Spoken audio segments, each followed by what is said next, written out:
Assalaamu calaykum waraxmatullaahi tacaala wabarakaatuhu. Kulanti wacan oo wanaagsan daawadayaal ku soo dhowaada muuqaal cusub. Caawo waxaan qaadanaynaa faa'iidooyinka laga helo yaanyada. Kow, waxaa ku jirto yaanyada maaddo la yiraahdo lycopene oo ka samaysmo midabka gaduudka ee yaanyada, waxayna ka hortagtaa maadaama kansarka qaarkood ay kan sanbabada asiibo, midka caloosha ku dhaco iyo midka qanjirka borostaha loo yaqaan ee ragga dhibaateeyo.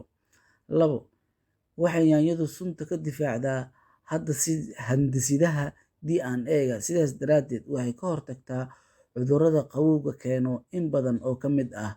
Saddex, yaanyadu waxaa ku jiro maaddooyin kala ah niacin, folate iyo B6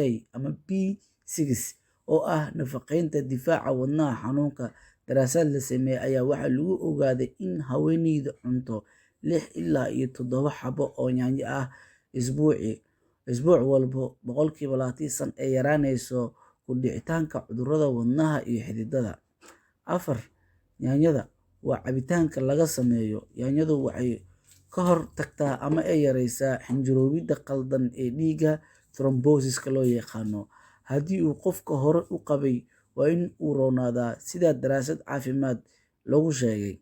Shan, yaanyadu waxay yareysaa xasaasiyadda joogtada ah waayo waxay hoos u dhigtaa maadada la yiraahdo TNF, sidoo kalena waxay yareysaa burburka lafaha osteoporosis-ka loo yaqaano. Intaas oo faa'iido oo ka kooban yahay yaanyada waxaad ka heli kartaa yaanyada iyo khudaarta qaarkeed. Fadlan ha dhayalsan khudaarta ama dhirta dhaymanka ee dhulkeena ka dhex qotan. Halkan ayaan kusoo koobaynaa cashirkeennii ee ku saabsanaa yaanyada faa'iidooyinka laga helo. Wabilaahi towfiiq, is aragti dambe oo xiiso leh.